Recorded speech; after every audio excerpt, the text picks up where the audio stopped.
I admit it.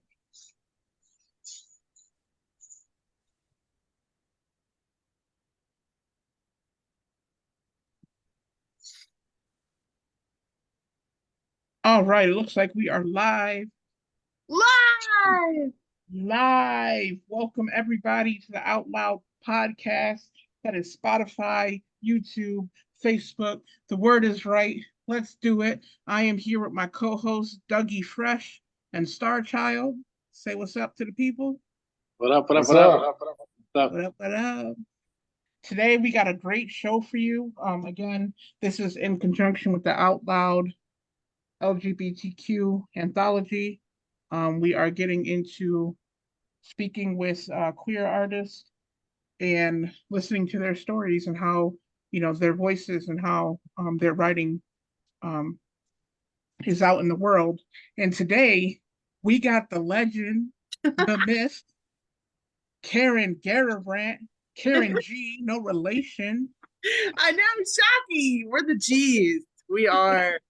We are G's, OGs. Well, you know, I'm a new G, but I'm gonna get there. I'm gonna get there. Mhm. Um, I would at this time hold up your book and be like, look, this is Karen's book. But I asked for it 7 times in New Mexico and didn't get it. So Ah, I know. I owe you a copy so bad. I owe yeah, you a copy look so at that bad. cover. It's just chaos. We're gonna talk about that cover because I need to know about that cover. Yeah. But yes, that's what we are getting into today. Before we start, how's everyone doing today? All right, not bad. Happy to be here. Good, good. It's a great place to be. Star Child, you doing all right? Doing pretty good. That's good. You don't have the twirl in the mustache anymore. You cut it off. Yeah, it gets scratchy when it gets twirly, and so I yeah, imagine. cut it off every few months or so. I You hear just have to wax it. you. I know, but like you have to do it every day, and I'm autistic, and I don't like things that I have to do every day. All right. So I know you sent me your bio, and I'm a lazy host. I'll admit it. I'm not the best at it. But tell the people a little bit about Karen. Let's tell us about you. Okay, so let's see. I grew up in South Jersey near Philly. Um, my mom was an artist. That's one of her pieces. Let's see. And I grew up around art and music and became a poet. Gradually over time embraced that as my identity. Made my way to Atlanta and started co-founded a queer mic there, Clitorati, so long ago now, back in 1999. And through that experience, I met a few poetry slam people.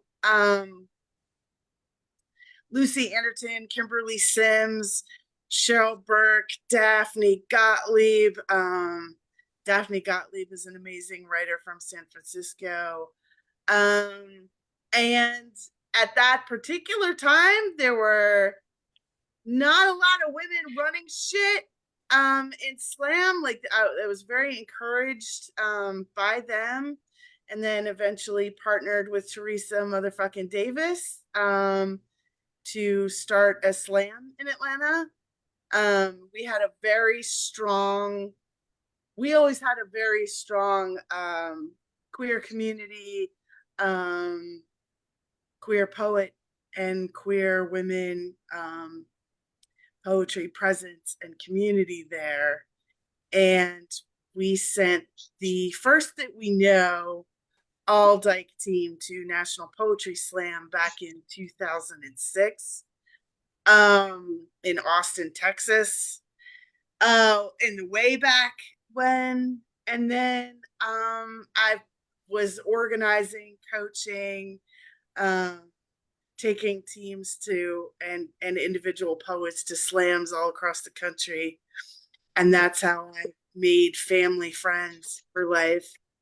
And that's been a 20 some year journey pretty much. Um, doing shows in bars, doing shows in bookstores and everything else. And now I've kind of settled back, like, Poetry Slam, National Poetry Slam imploded, and for all kinds of reasons. And COVID happened after that. And that slowdown, I feel like it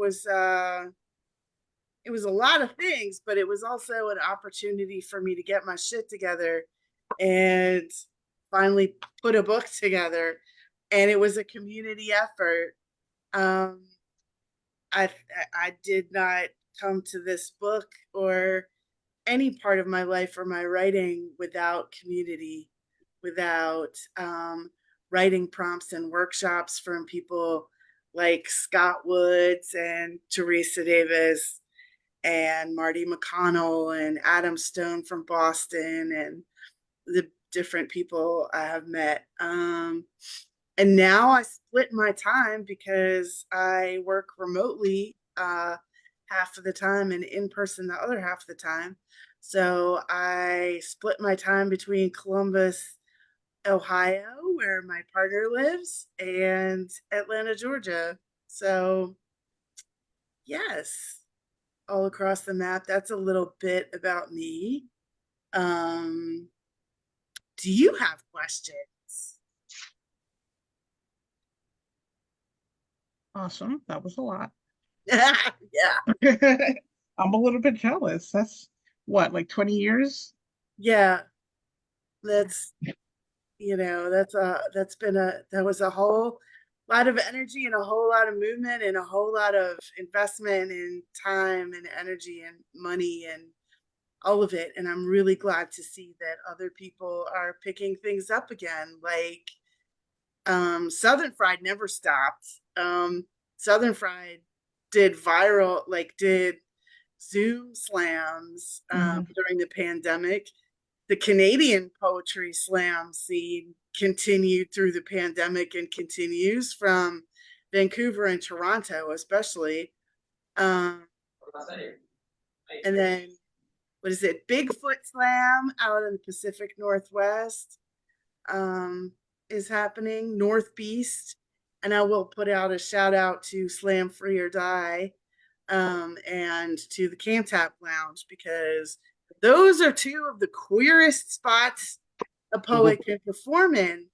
And they embrace their queerness and their neurodivergence like nobody else I have ever seen.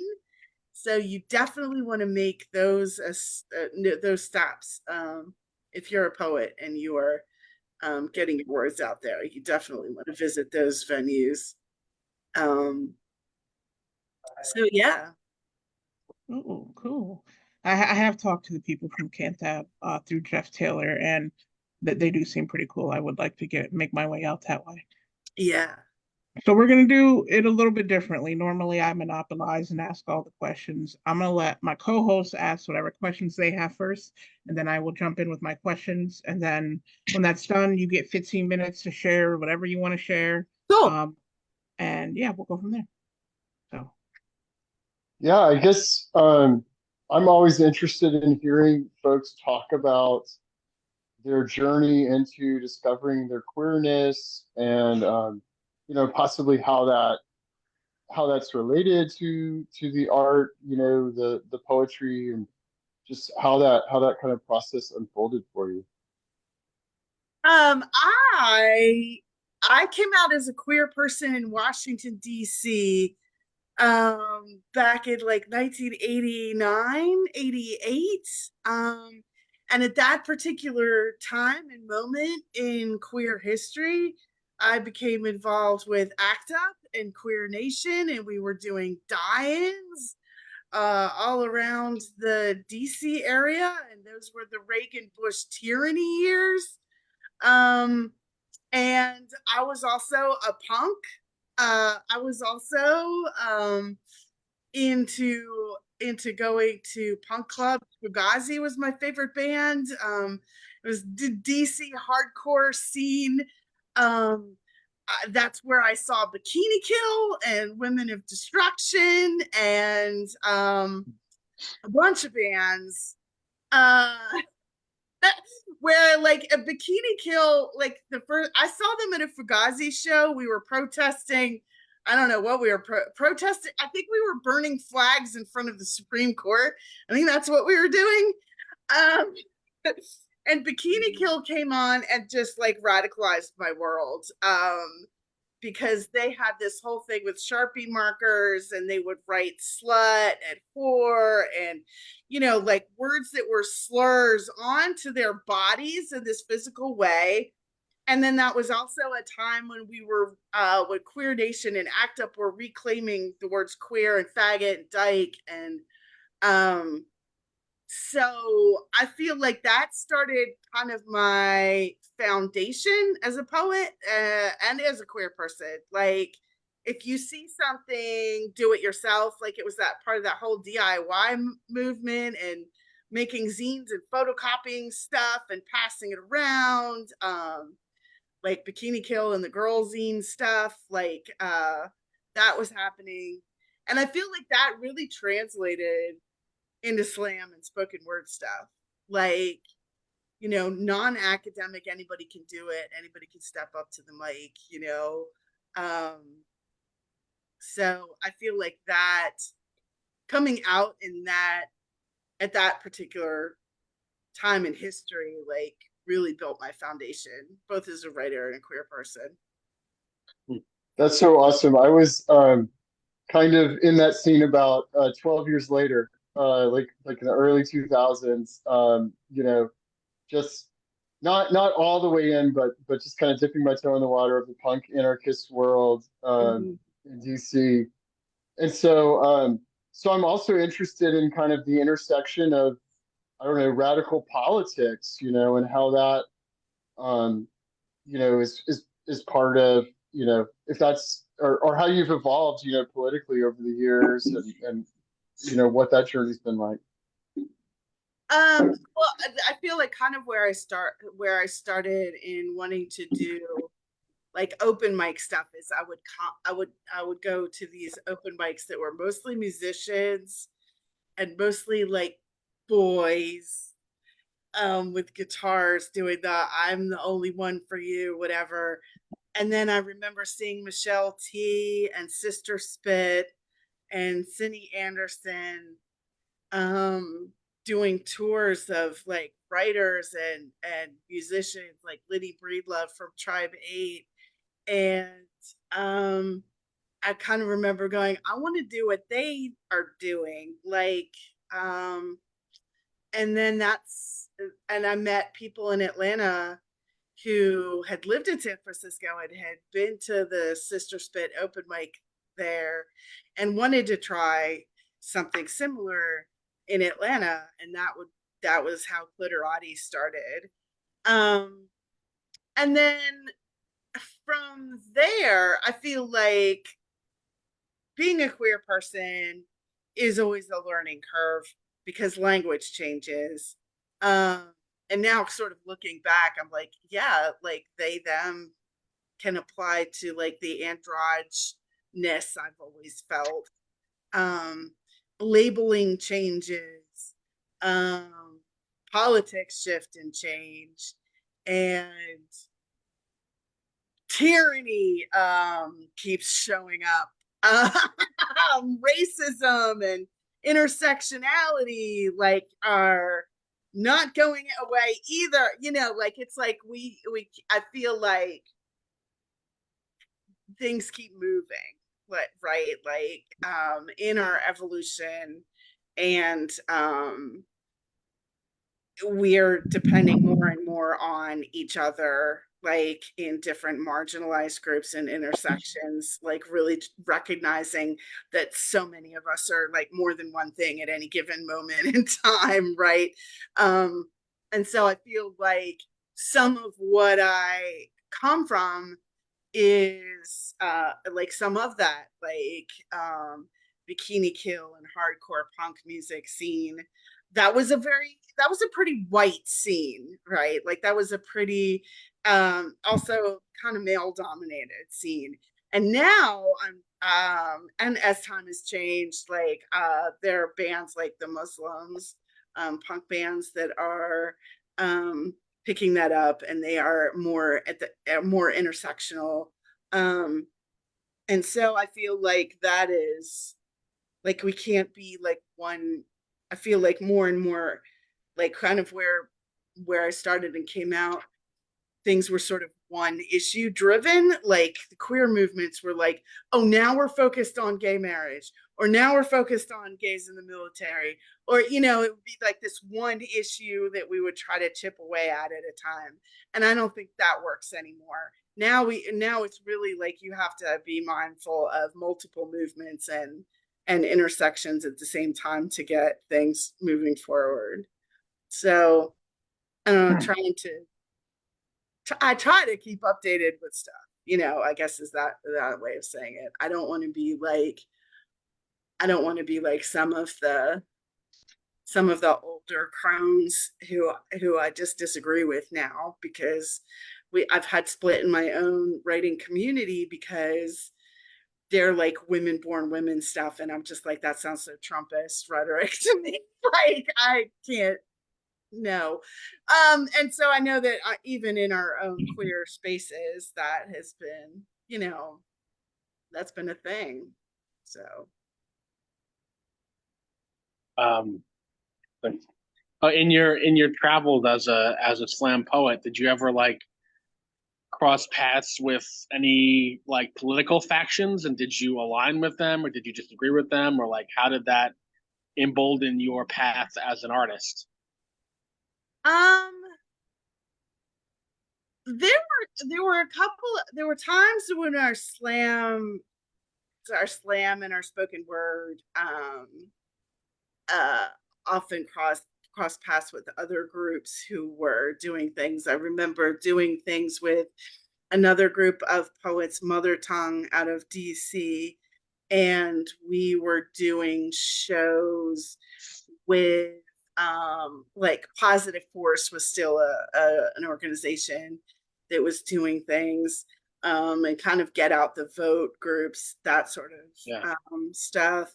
And depending on where we were, I remember when we had when there was NPS in Denver, there's an unavoidable presence of unsheltered people right around where our event was happening. And it was really like, hey, can we have food? How can we support the unsheltered people here in Denver? That was that was like a question. And as poets, we were, like sharing food and resources, and trying to tap into the organizations in Denver to kind of like, okay, while we're visiting a city, let's not just be like the tourists who leave the trash behind, but also like try to clean things up, or try to figure out what's going on. And then I know there were like I I remember there was this poet named Jared Paul, and he and the Providence Slam poetry team were always ahead of everybody else and being mindful of that sort of thing. Like if there was some kind of activist group in the city that was like politicized, Jared would know who the group, and Jared and the Providence Poetry Slam team were usually the ones who were tapped into that and making the rest of us aware of what was going on with whatever city we were visiting. Cool. Also, you mentioned chapbooks and stuff. Like, did you kind of commingle with other poets and other scenes to kind of create your own books? And Yeah. did you disperse them and stuff like that? Yeah.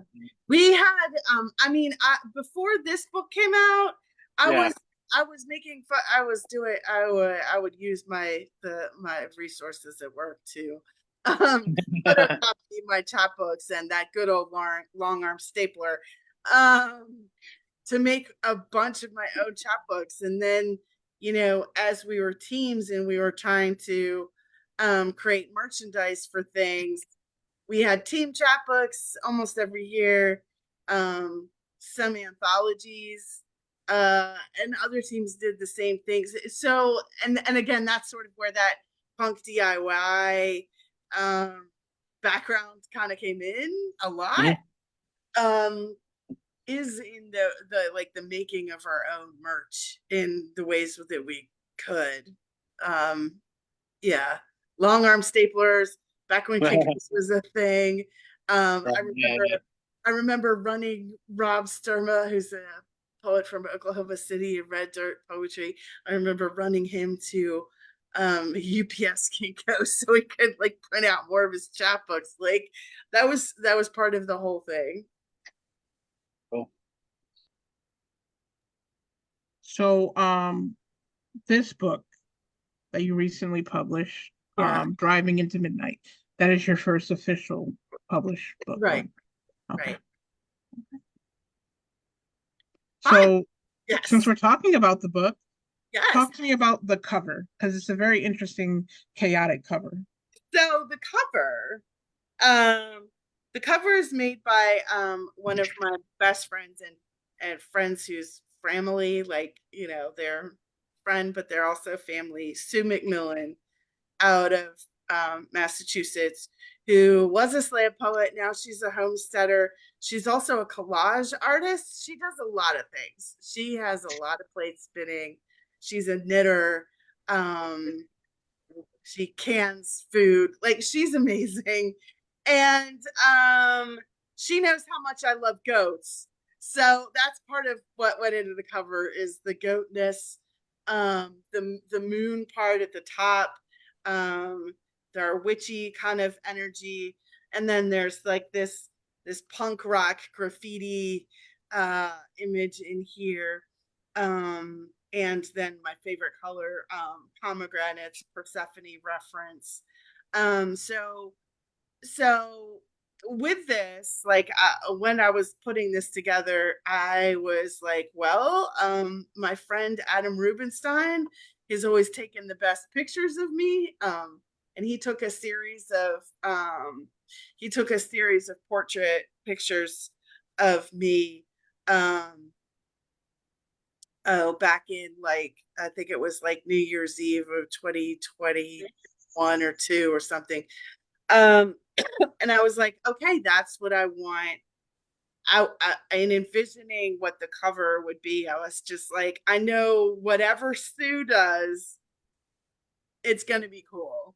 Like she did collage covers for her own books and for books of other people. One of her covers is like a bell jar with a bunch of animals and flowers and plants in it. And she also does holiday cards, which are collages. Um, and I also feel like there's this brightness in the cover. And yes, and part of the chaos of the time period of COVID kind of being framed in like this terrarium kind of way. And she kind of got that idea of like we're like that I was living kind of in this terrarium, that we were living in this kind of terrarium. And so that means there's a lot of stuff that's still alive and kind of underneath it.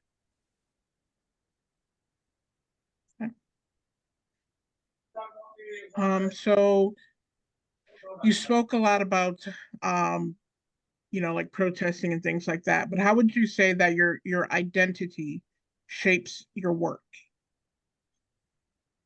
That's kind of I don't it's kind of funny because I feel like I have my own distinct voice, but I don't really, when I'm writing, I'm not really very conscious of it. Like if when I'm writing or if I'm in a flow, it's almost like this cover, right? Like it's a bunch of images and ideas usually that I'm trying to put together.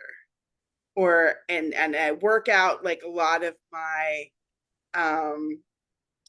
not like it's not like it's also how I process the world is through what I notice or images or feelings and trying to put them into words. How much of that is my identity? um I feel like that's almost like a texture thing or like a hum kind of thing. um and my identity is probably, it's probably like this collage also of the experiential knowledge I have when I'm writing or trying to get something out, if that makes any sense. It does. It absolutely does. All right. So we have reached the 6:30 mark. I'm sure we still have other questions. I definitely have other questions. But I want to give you 15 minutes to feature your work.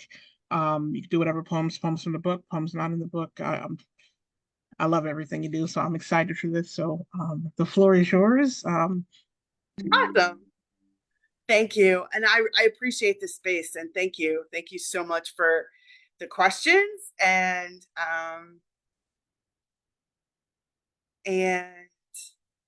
the features and this platform. All right. I will start with what I mean with the kind of like the sensoriness. Green and chrome. The green scent of weed drifts up to my porch after a shiny chrome, red and black cutlass, tea roof open, gleaming, thumps down the block. Beautiful. Sailing, wafting, it interrupts the buzzing carpenter bees, the great perfume of wisteria. Every blade of grass, each neighbor takes turns cutting. The red and black plush interior of restored glory reminds me of front yard crushed velvet, the many years cars swam with fins corroded with rain, the cinder block tinkerers of boys and queers and their elders working wrenches into pride, a beaming, glinting sword, a cutlass supreme, just sliced through my day. I am grateful to the bare-armed driver, one hand on the wheel, one hand on the door, wishing him wellness and safety against the night, the hours coming of copters and cops. One thing that was ever present during the COVID era were the police presences of everything everywhere. And I would try to find joy in like everyday activities. And then this is a piece about gentrification and racism. On my block, houses flip like flapjacks. Displaced human beings live in upgraded tents in a Jehovah's Church parking lot. Message boards fill with what should I do about people living in cars, in abandoned house driveways, and receive a chorus of don't call the cops. Someone puts in a glass porch door and a deck with new appliance boxes on the curb and then wonders why they've been broken into 3 times. And then they move to some other neighborhood to stick a flag in to colonize. SWAT teams bust up some house. Same summer they found a body in the park. Same year we learned a cop on the take in an arms race. Same cop precinct that murders Rayshard Brooks at a local Wendy's. I counted the number of traffic lights from there to my house. 5. Context is lost to headlines and hashes and hashtags. Here we can fill in the blanks. Rayshard in his car when the Fulton County impound lot sits 3 blocks away and blue pigtailed cruisers always hang out like fingers clutching around a pistol at gas stations in the intersection. They could have, they didn't. Of course, again, the helicopter patterns cut the sky last summer, every summer, whatever season they want. The man 4 doors down screams at lampposts when he's off his meds. He's the neighborhood subconscious, out loud, all id and theory, with a bottle in a bag. He growls, calls me white devil, and I can't say he's wrong. That's a little bit Atlanta, but really a little bit anywhere.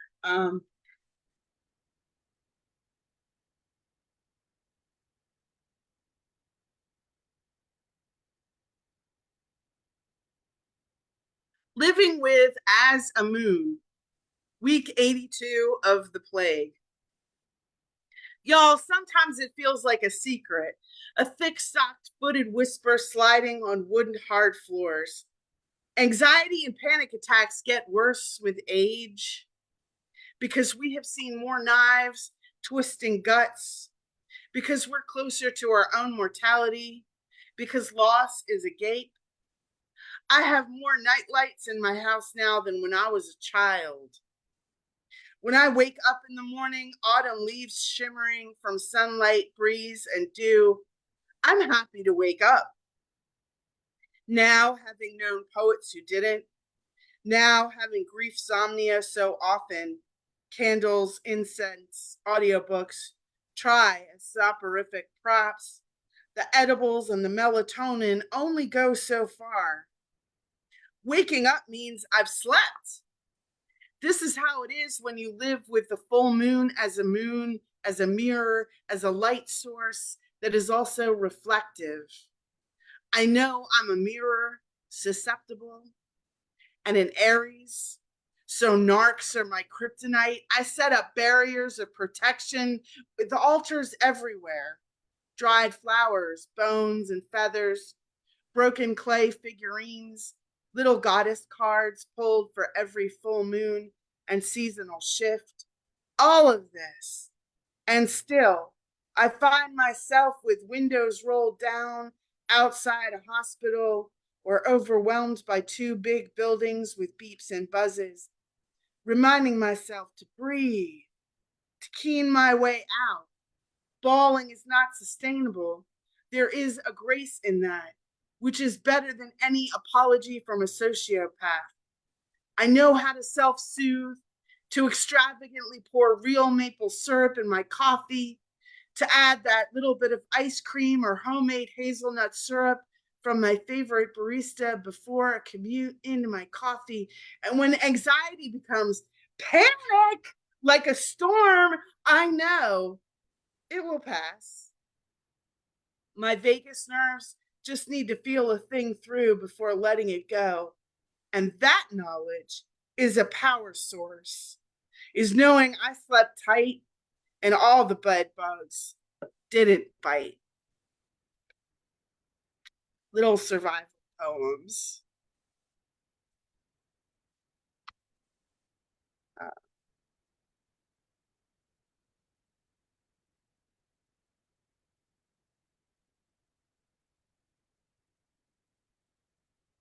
I know this is Marissa's favorite from the book.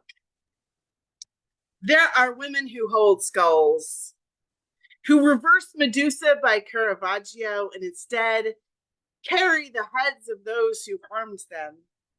Even if those heads are invisible to naked eyes, already ghosts, already irrelevant residue.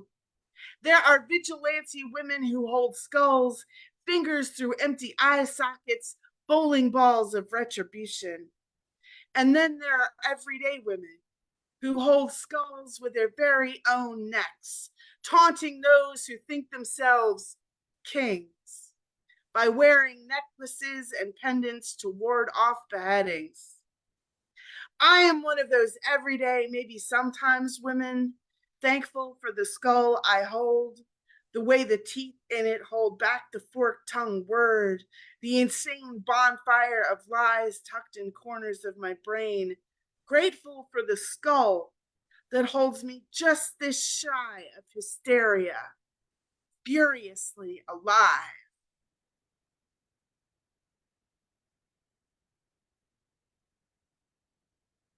How am I on time? You are good. You got about 8 minutes. Cool. What my tattoos healing taught me. Autumn's oranges squash over trees, and all I want to eat are bags of apples. Honey crisps, always only 2 left in the grocery bin, and ambrosias are even harder to find. I think about the meaning there. I am always in love in fall, or maybe that is with. My blessings are leaf piles, named ginkgo, named maple, but substituted with eyes. The owners of those eyes, how they still see sky and earth from hells and back, makes me love them. Strange and frantic, like swallows, hummingbirds, turkey vultures. We are freaks from our own forests. We exhume our own natures. Survival is our secret art form. The way we come up with scorched or decomposed parts and show them off. My arm is burning. I am in my skin. And skin is amazing. It repairs. You can feel the shell healing, unlike other organs. Here comes the itch.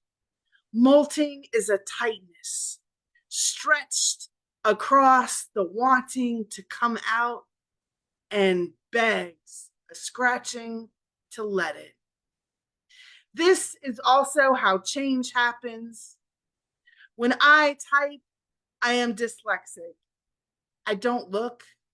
I am afraid I will stop myself. My eyes are sensors. Sometimes all they see are blocks of blackness, not even letters. Bouquet me Sharpie markers because I seek permanence on hard edges. I am soft. I squish. Someone told me the other day that I helped make them a better person. It reset a bone I didn't know was broken. My mission is accomplished until the next one sets another bone I don't know is broken. My purpose in life found me. We've been flirting for years. I've been withholding. I always thought I wanted to save another person's life with my language. I didn't expect it to save my own. The toughest freedom is one of submission. So that's my book. Lovely and Pretty. And then I'm gonna do this new one, which is in process. And this is a rough draft. New shit. And I'm writing as processing because one of my best friends passed away in January, Nathan Say. Chip teeth in a playground. The glass is slick in my hands, smooth, depending on how I hold it. Bubbles and color changes make it a spaceship, another planet. In that galaxy are times in amber before this one. Stuck smiles, sounds, colors, textures, souls smiling as their auras or their woo-woo frequencies rub up against each other in static. The glass is blue, purple, pink, clear. A poet I know turned influencer cries and prays, a balm through the curves in my ear. She uses the word soothe. I think of something slippery in my mouth, the way hard butterscotch candy is a favorite lozenge for a sore throat. Soothe.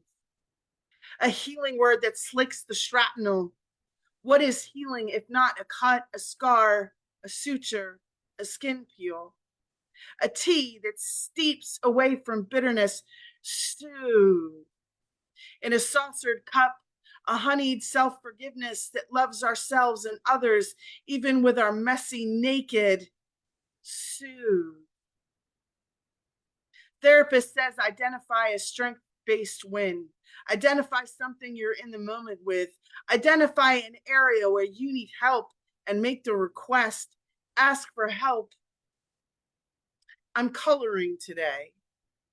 I'm eating a nut-filled croissant. I'm allowing the sun to touch my face. I'm screaming under my skin. I'm a scrawl. I'm a squall. I'm a squawk. I'm the sharper S words, searching for the ooh vowels. Soothe.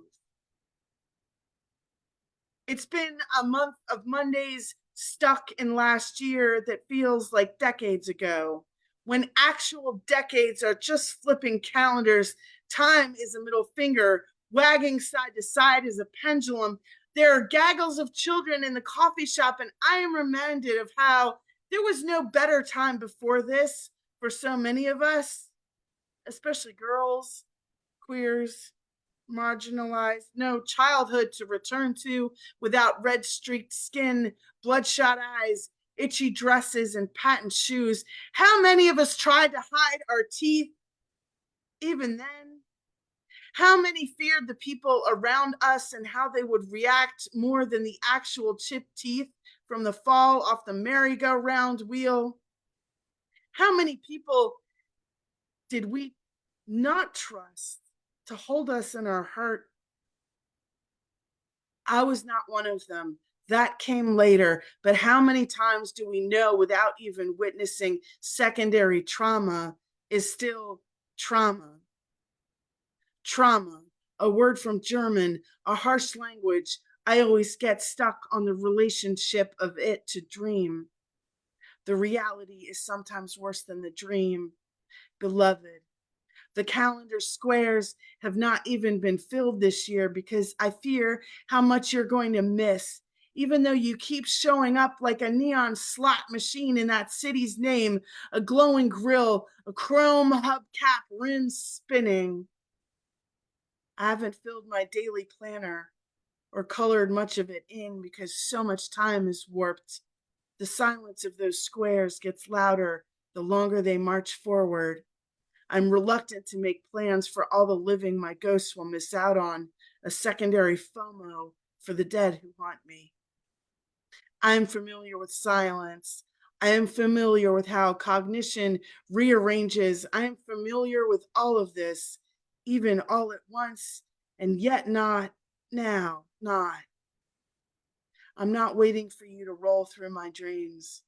You're already there, speeding off ahead of me and the sore knees of my two legs. Your battery-operated chair is a rocket now, just out of reach. That's a rough draft of new shit. Yeah.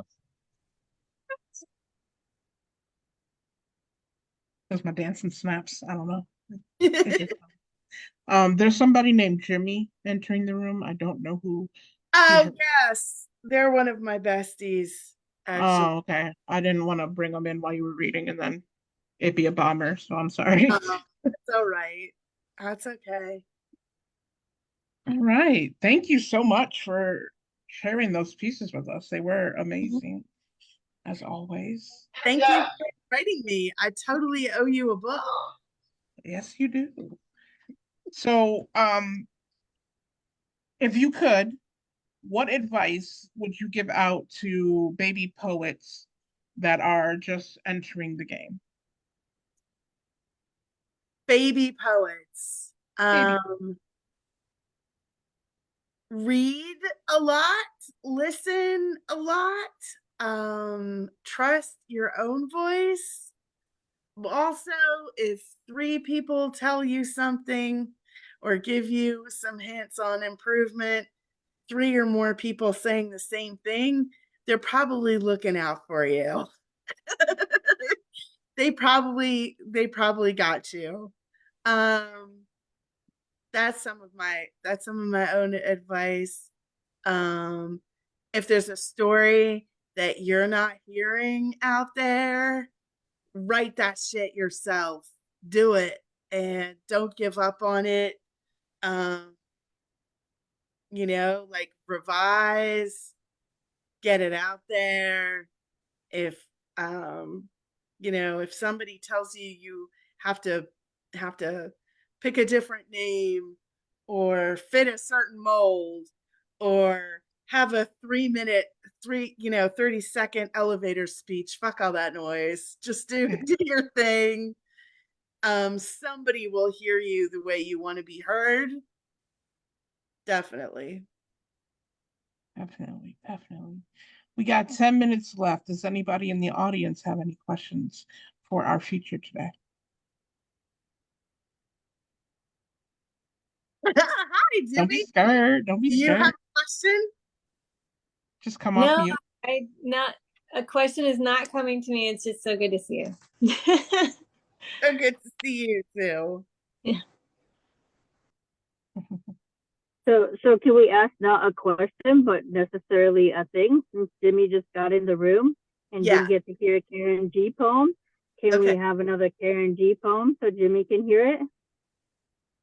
Sure. Robert Fleming has a question first, and then we'll get an encore just for Jimmy. Hi, I'm Robert. Starting in the 80s, GLBT people had their own literary magazines. Now I'd say there's only 4 or 5 who are actively publishing. Do you think we still need them, our own literary magazines, and why? I do. I do think we still need our own writing groups and our own reading groups and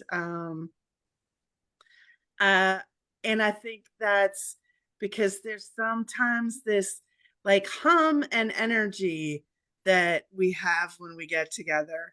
And I think that's true of pretty much any marginalized voice from anywhere. So if you get in a room with your people, um, there is something there's something there.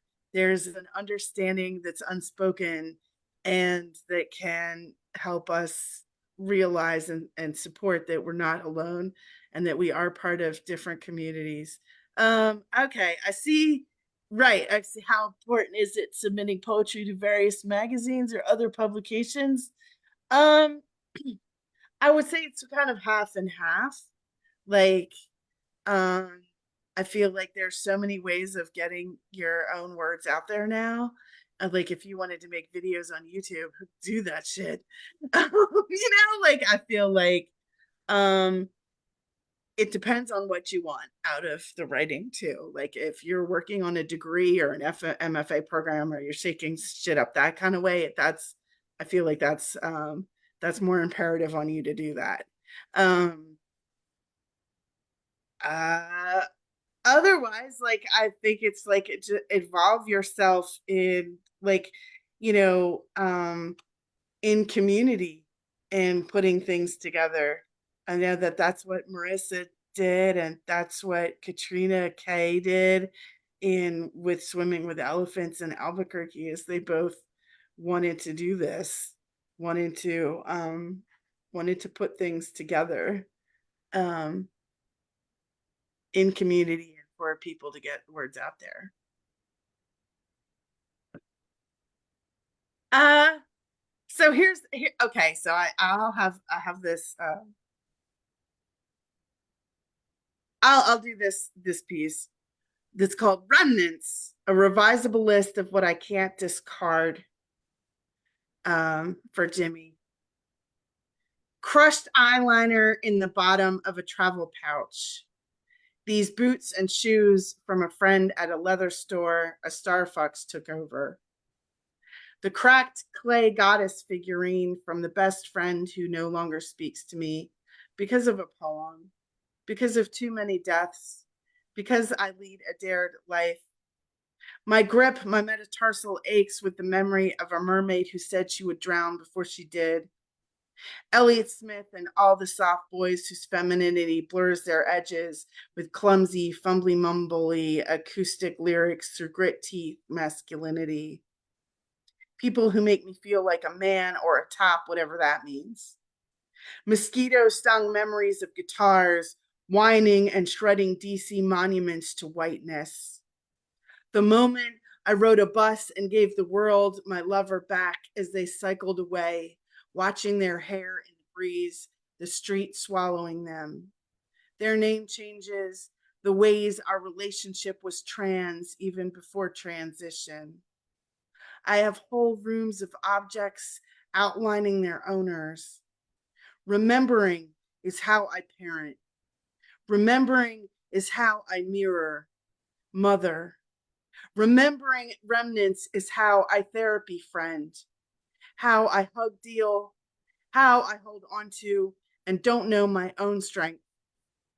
Wind chimes of last conversations and last times I knew were last times, the trauma of last times, the mystery of why I am still here. These are also remnants, but not for long. And that's for Kelly too, because there's the hug dealing part that. Awesome. And I feel like we are all of these remnants, like all of our past selves and all of our experiential knowledge too. For sure. For sure. Beautiful piece. All right. So my silly questions now. If you were an animal, what animal would you be? And you can't say a goat. You can't be a goat because you already said you like them. Right. No, at this moment, crows, because crows are showing up for me. Both of my parents passed away, and I'm finally letting go of the childhood home, the kidhood home I grew up in because I can't afford it. Um, I can't afford it in all the ways you can't afford a thing, right? But crows keep showing up in the yard and following me around, and I'm hearing them all the time. And I feel like that crow energy pretty heavily right now. That might be a good sign. I heard that they will rob people for you and bring you stuff. So, They maybe. will bring you stuff. They like the three that were at my parents' house brought me a Pop-Tarts wrapper. It was nice and shiny, and it was there. Oh, I kept leaving them food. So yeah, just let them know, bring me a lotto ticket or something and somebody's wedding ring, something like that. But yeah, any other questions from anybody else? Starchild, Dougie Fresh. Sure. Let me see. All right. Well, what are your next moves that you're going to make in terms of, your slam poetry journey, and what do you have planned, like for the next year? um Outrageous Voices. I'm hosting a reading on Saturday that will be on Crowdcast from Karis Books and More. And so there's that. Outrageous Voices is a queer writing retreat, and we have that twice a year in May and in October. So those are a couple of things I'm going to be doing. Um, I'm hoping to get to Chicago, and Chicago's awesome. Yeah. Yeah. I've been there before. I Yeah. really want to go visit Chicago. I really want to visit Jimmy out in the Pacific Northwest. Um, I'm kind of, if I can, wanting to do that. Maybe going to Denver. I definitely want to um, do like maybe a couple of mini tours with the book. With a book. Yeah. Cool. I Awesome. just had to get these past couple of months behind me before, and then I'm like, okay, I really should think about the rest of the year. Yeah, yeah. Want to do some mini touring too. You'll have to teach me how to do that. Probably when I get my book in 3 years from you. Mhm. Um, are you going to New Mexico again this year? I'm not going to like a bunch of people are gathering in New Mexico next month for a thing, which Uh, I'm kind of like, oh, I can't make that one. But I do want to. I know that some of the people who are going to be there are going to be back there in September. So I Yeah, am, for the summit, for that summit. Yeah. yeah. Yeah. So I'm hoping to get back there in September. September's a good time to be there. yeah. What's up, Robert? I have one more futuristic question to ask. You know, currently a lot of writers reach readers with books. We're in like 2024. Let's say by 2030, how do you think we're going to be reaching readers? Are we still going to have books, or is it we're going to be engaging with readers in a different way? I love that question. I love that question because my day job is in an academic library. So I'm going to give you my academic library answer to that question, which is as long as I'm receiving books via Surface, which means it takes 9 months to get from point A to point B on a ship, print is not going away. It's not. So that's my answer to that question. As long as we are receiving books that take 9 months to get from point A to point B, print's not going anywhere. And I firmly believe that. Also working in an academic library, the scientists, like who you would think would want everything digital, no. We go digital with all their books and research materials, and guess what? They then request the book of the thing. So I don't think print media is going anywhere. There's been a push on Book Talk to get people to purchase physical copies of books too. So it's kind of cool. All right. Well, it is 7 o'clock. We have reached our hour. Again, I want to say thank you for coming through. I'm really excited about it. Thank you to everyone who showed up and asked questions. I will have this up on YouTube. I forgot to press record, so I don't know if I'm going to be able to get that Spotify, which makes me really mad, but I'll figure it out somehow. That's all right. But We'll other work than it out. that, thank you. I am looking for a feature for next month, so if anyone has any ideas or wants a feature, reach out to me. Again, get your copy of the Out Loud Literary Anthology, LGBTQ Anthology. A lot of people in the room tonight are in here. It's a thick boy too. Look, she thick. I like her thick. If you get it from me, It's an actual physical book. it's an actual physical book. If you get it from me, I'll sell it to you for $20 instead of the 25. I'm trying to get money to get to Whoops in 2 weeks to pay for my hotel. So I also have a GoFundMe, but this show isn't about me. I'm just throwing that out there. You can always find me on social media for that. Other than that, thank everyone. And I'm going to stop the live.